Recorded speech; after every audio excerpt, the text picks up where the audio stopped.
জুলাই সনদ বাস্তবায়নের প্রক্রিয়া নিয়ে রাজনৈতিক দলগুলোর সাথে বৈঠক করেছে জাতীয় ঐকমত্য কমিশন। 5টি উপায়ে সনদ বাস্তবায়নের প্রস্তাব দিয়েছে কমিশন। যদিও দুপুর পর্যন্ত এ নিয়ে একমত হতে পারেনি দলগুলো। আরো জানাচ্ছেন মোহন ইসলাম। এবার জুলাই সনদ বাস্তবায়নের পদ্ধতি নিয়ে রাজনৈতিক দলগুলোর সাথে বৈঠক করছে জাতীয় ঐকমত্য কমিশন।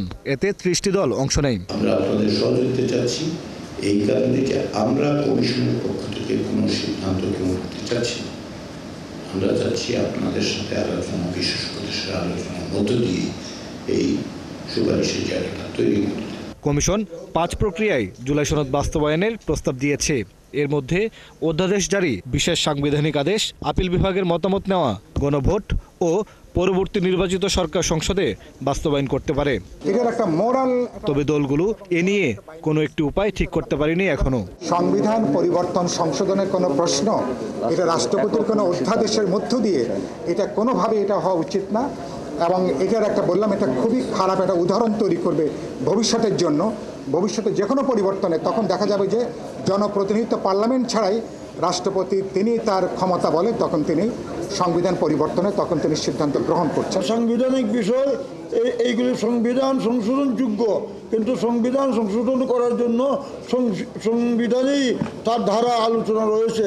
সেই ভিত্তিতেই পার্লামেন্টের মাধ্যমে সাংবিধানিক বিষয়গুলি পরিবর্তন বা সংশোধন করা যাবে। সেই সব প্রশ্ন বাস্তবায়ন করতে আগামী জনপ্রতিনিধিরা বাধ্য থাকবেন, এইরকম একটি আইনি বিধান তৈরি করা ব্যাপারে আমরা আমাদের প্রস্তাব দিয়েছি, যাতে যেহেতু রাজনৈতিক দলগুলোর মধ্যে অনাস্থা আছে যে পরবর্তীকালে এটা বাস্তবায়িত হবে কি হবে না, সেই কারণে বর্তমান সরকার সুপ্রিম কোর্টের পরামর্শ নিয়ে একটা অধ্যাদেশ জারি করতে পারে।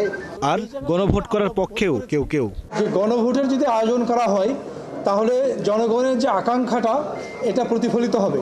তো এই জন্য আমরা মনে করেছি যে ঐক্যমত্য প্রতিষ্ঠিত হয়েছে যেসব বিষয়ে এই পুরো জিনিসটা যদি গণভোটে দেওয়া হয় তাহলে এটা বেশি বাস্তবসম্মত হবে বলে আমরা মনে করেছি। যে সমস্ত বিষয় নির্বাহী আদেশে বাস্তবায়ন করা সম্ভব সেগুলো নির্বাহী আদেশে করতে হবে, যেগুলো অধ্যাদেশের মাধ্যমে বাস্তবায়ন করা সম্ভব সেগুলোকে অধ্যাদেশের মাধ্যমে করতে হবে। বিশেষ সাংবিধানিক আদেশে সনদ বাস্তবায়নের প্রস্তাব জামায়াতে ইসলামীর।